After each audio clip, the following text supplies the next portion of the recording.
Comic Army, let me tell you about this incredible garage sale find.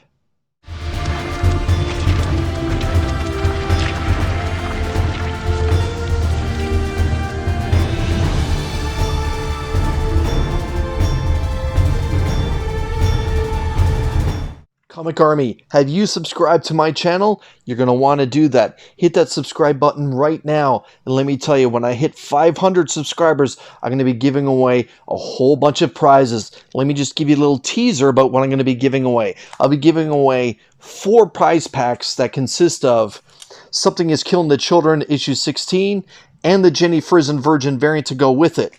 And as a grand prize, I will be tossing in the 1 in 25 exclusive as well as the other 2 books. So yes, that's 5 prizes right there to go along with some other ones that will be announced closer that I get to 500. Make sure that you hit that subscribe button. So there I was, driving in my car, when I happened to notice a garage sale occurring. I didn't notice any signs for it. It was just there, and it was a little bit later in the morning for this garage sale to be still carrying on. What caught my eye was there was a long box on one of the tables. So I pulled over, and as I was pulling over, I glanced again at this garage sale, and I noticed the garage door was open, and it was full of long boxes. Here's a picture. Anyways, when I approached the house, there was a woman that was there, and I just said, "Is it okay if I go in the garage and take a look at some of those comics?" And she said, "Sure, feel free. If you buy more than 5, I believe it was, you get 20% off." Well, that was music to my ears, let me tell you. Anyways, when I got into the garage itself, there had been 15 to 20 long boxes there. There was no graded stuff. It was all raw, which is fine. And yeah, there were sports cards that was also laid out and some other collectibles. Not stuff that I'm interested in right now. So when I walked into the garage sale, when I walked into the garage, I turned to my left. No one else was in the garage, by the way. And right away, there was a long box of Avengers. And then I quickly noticed Batman was beside it. It was going to be alphabetical. And I'm like, all right, as I look at all these boxes, I'm realizing I'm going to have to spend some time here because I'm going to have to go through all these boxes looking for any potential gold. I knew that if there was going to be any big hits, it was going to have to be like minor keys that maybe they weren't aware of, stuff that's really popped, say, in the last 6 months or so. Anyways, I was really going through the Avengers stuff, and I pulled out a few books, and I was going through the Batman stuff, and I pulled out a couple books, and then right away my mind shifted to the franchise. Where's Spider-Man? So I started moving down a few boxes. I saw there was some Daredevil and some Hulk. And I thought maybe I can get some Dale Keown era Hulk from the early 90s. I really wanted to get some of those real cool covers that Dale Keown worked on. Anyways, when I was starting to go through the Spider-Man, I noticed there was some from like 101 up to like 250. And I thought maybe they'll have the very first Spider-Man book that I ever bought with my own money, issue 274. Anyways, I literally picked up the lot and I was going through them, looking for covers that might be keys or anything that caught my eye that I thought was just something that I needed for my own PC. At this time, I heard the woman that was outside running the garage sale say something. "Oh, the boxes of keys are in the corner." And I looked to see if she was talking to me, but she wasn't. She was talking to another man who walked in and went right to the boxes full of keys that I didn't know existed. Either way, I finished with the Spider-Man books.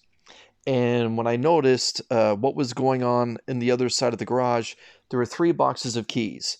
The man was basically hovering in front of 2 of them. So, me being who I am, I quickly made my way over, and I started on a 3rd box. Well, this was alphabetical, And when I went through it, what I found when I started going through that third box were X-Men books. Now, I do know a lot about the X-Men, so I was quickly going through there, trying to pick out any keys, and that's when I noticed that the prices in this box were a lot higher. Each comic book actually had individual stickers on them for prices that they were asking. The X-Men books were significantly higher. There were some pre Giant Size X-Men stuff from the 60s and early 70s. I can remember specifically there was the famous Cyclops issue, The Last X-Men, where Cyclops is kind of, on his back, near the end. And so I continued going through the X-Men, pulling out, different ones. And that's when I noticed to my left some sad news. The man reached in and pulled out a G.I. Joe #1. It's safe to say that if I would have known the keys were there when I first arrived, I would have started in the A box, and that G.I. Joe would be in my collection today. Getting ready probably to be cleaned and pressed, sent to CGC for, God willing, a good grade, and then I probably would have turned it into some money or into a Spider-Man book that I needed for my own collection. Anyways, wasn't meant to be. It does kind of sting, though, I'll be honest. Anyways, I continued through the X-Men books, and I started to find some autograph books that were mixed in there too, of different titles. It was almost like it was an autograph area. And I pulled out one that I've never met the artist to have this person's autograph. And at that point, the man was directly beside me, going through the box that was to my left. And lo and behold, in that box was the franchise. More Amazing Spider-Man. And in that box was the McFarlane era stuff, along with double-digit numbers from the 60s and early 70s. Anyways, I kind of went slower, just kind of eyeing the Spider-Man books he was pulling up. And when he was finished, he said, "Sir, would you like to change spots?" I said, "Absolutely."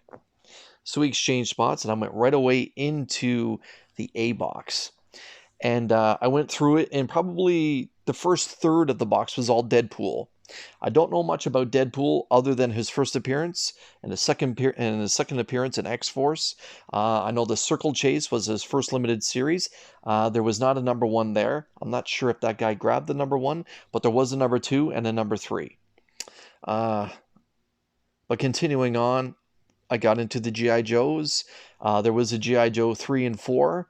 He wanted some big bucks for it, and because I wasn't sure which G.I. Joes were key issues, I decided to skip on them and not break out my phone and be that person. After the G.I. Joes, there was some other Detective Comics stuff and some Action Comics. There was a handful of 10-cent ones, but again, he was asking a lot of money, and at that point, I had already had a decent-sized stack. After going through the Detective Comics, I was kind of looking for maybe a first appearance of Ra's al Ghul with Batman, or some early Brainiac stuff with Action Comics. Nothing there. I was actually looking for that famous Joker train cover too with Detective Comics. Didn't see it there. So I stepped into the middle of the three, and that's where I got busy. That's where I started pulling out the Amazing Spider-Man. And I got quite a few. But enough talk. Let me show you what I got. This is the stack of comics that I got. I'm going to begin with the very first comic book that I ever purchased as a teenager? Maybe. I'll tell you right now, because I have it graded right here. 1986. Nope, I was 11 years old when I bought my very first comic book with my own money, and that is The Amazing Spider-Man issue 274, and this is the cover. This is the direct edition. The comic book that I actually purchased is right here. This is the very first comic book that I ever bought in my life, and as you can tell, it's the UPC with the Canadian price variant. I also have the Direct in a 9.8. I said to myself, if I ever find some 274 copies, I'm going to continue to buy them if they're in good shape. It's just sentimental value. And when I do giveaways, i.e. hitting 500, please subscribe, and 600 and 700, I hope to have copies of this book to give away as prizes, just to let them know that this book is special to me and that I appreciate them being subscribed to my channel. So, some of the keys that I found is Batman 442, the first appearance of Tim Drake as Robin. This famous cover. I also got my hands on a second printing of Batman 497, The Breaking of the Bat. This famous cover. I've never seen a second printing here in Canada. It's only been the United States for that famous Nightfall line. I picked up a few Avengers comic books. This is 227. It's the famous Captain Marvel cover where it says, "See the new Captain Marvel, test her power." I know this book was a little popular a few months ago when the Vision and the Scarlet Witch had their TV show. The hottest villain in the MCU right now is Kang the Conqueror, so I picked up this cover, 267, Kang Lives. And I also picked up 269, Kang versus Immortus. This was $3. This was $3. I'll tell you a little bit more about that a little bit later. Also picked up this painted cover of the Avengers, 255, for $4. I can remember this book as a teenager, or as a kid. I guess I should just say as a kid, and thinking about that I should pick it up. Fast forward 30 odd years later, and I did. $4. I picked up Avengers 225. At last, the Black Knight, the Return of the Black Knight. $5. I see this book going up a little bit in the very near future. I picked up a little bit of a rougher copy of issue 174 of the Avengers, but I picked it up just because I'm a fan of the Collector, and I've never seen this storyline before, so I actually want to give it a read. It's $2, and this is the Avengers captured by the Collector. So yes, this is a Collector who's portrayed by Benicio del Toro in the MCU. On to the X-Men. I picked up Uncanny X-Men 158 with the first appearance of Rogue in the X-Men. As we all know, her first appearance was in an Avengers annual, but this is Rogue showing up in Uncanny in 158. Of course, decking everyone's favorite Canadian superhero. Not a fan. But yeah. I also picked up X-Men Annual 14, the controversial first appearance of Gambit, whether it's his first appearance or his cameo. I'll let you decide. I picked it up. A, yes, there's a lot of spec value, but B, it's my favorite artist of all time. Arthur Adams has done this cover. And yes, it's a Direct. This particular book, he did have it stickered at $50. I'll get into that a little bit later. For a very long time in my life, I've always wanted to get and complete the 12-issue run of Marvel's Superheroes Secret Wars. And today, this place had a great copy. So I picked up issue number 1. This is one of the hotter books right now on the secondary market, as you all know. He had a cover price of $35 on here. And yeah, I'm finally happy to have it in my PC. Now, earlier I mentioned that there was some signed books. And there was one that caught my eye because I've never met this artist. And I've met a lot of artists in my time. But this would be something that I will consider getting pressed and sent to CBCS to have authenticated. And yeah, in 2002, John Romita Jr. signed X-Men 195. Here you can see everyone's favorite Canadian grabbing a member of Power Pack, about to stab him with the remainder of Power Pack coming at Wolverine from the rear. But yeah, as you can see, this book is signed by John Romita Jr. in 2002. So yeah, I'm presuming Romita Jr. did the interiors, because I do not think that this is his cover work. Either way, I'm happy to have it. On to the franchise. I picked up for $5 a little bit of a rougher copy of 133. Spider-Man taking on the Molten Man. For $5, issue 152. I would probably say a 6 to a 7.0 copy of The Amazing Spider-Man taking on the Shocker. And this very famous cover, Spider-Man 262. I got it for $10. It's the first photo cover for The Amazing Spider-Man where they hired a model to act as Peter.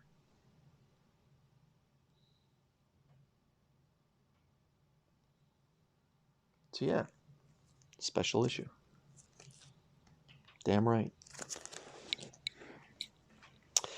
On to some older Spider-Man. 3 more books here. For $15, I got probably a low grade copy of issue 55. There is a color breaking, some color breaking bends through it, but hey, when you're working on 1 to 100, it's a start. Doc Ock wins. Very famous cover. Again, issue 55, he was asking $15 for it. Issue 64, I also got a copy of, and this one is in actually much better shape, as you can tell, just by looking at it. It's Return of the Vulture again, and this was $10. And yeah. Now, my own personal favorite book that I got here today was cover priced at $35. This, to me, is the banger of them all. If I would have got my hands on that G.I. Joe #1, I would be showing you this book. But I didn't. But I got something for my PC to help me work on 1 to 100 for ASM. It's 100. I finally have a nice copy of Spider-Man issue 100. So yeah. Is it perfect? Hell no. As you can see, there's a corner problem there. It's black. It would probably come back somewhere around, I don't know, 3.5, 4 if I'm hopeful. But still, to find these books in the wild and to pay $150 for all of them Canadian, it was a pretty good moment. A pretty good moment. So yeah, I'll quickly just recap these books so you can have an idea of what it cost me. Spider-Man 100, Spider-Man 64, Spider-Man 55, Spider-Man 262, 152, and 133. An X-Men 195 signed by John Romita Jr. It's a great cover. A personal treat for myself, Secret Wars issue #1. Probably an 8.5. A nice spec book and the Arthur Adams drawn cover of X-Men Annual 14. 14. The first appearance or cameo of Gambit, however you want to take it. Again, it's Arthur Adams. Franklin Richards on the front. X-Men 158, first Rogue in the X-Men books. Avengers 174, featuring the Collector. 225, featuring the Black Knight. 255, with this beautiful painted cover. 269, featuring Kang versus Immortus. 267, Kang Lives. 227, Captain Marvel's big cover. The second printing of Bane snapping Batman's back. And Batman 442, the first Tim Drake as Robin. Let me know what you think. Go ahead and leave a comment. I'm curious to know if you think I got myself a good deal, and how surprised are you to see these books at a garage sale. Let me tell you this. The man that I ended up striking the deal with gave me a percentage discount on top of everything, and he used to work at a comic shop here in the city. So I guess he's just done with the hobby. Anyways, I'm pretty happy with my haul. I wish I had more money and more time to have gone through everything looking for those hidden gems. You know what I mean? But again, I'm pretty pleased to get myself some double-digit numbered Spider-Man and Spider-Man 100 and that first Gambit and John Romita Jr. signature. I can go on and on. I'm pretty damn pleased. Today was a good day.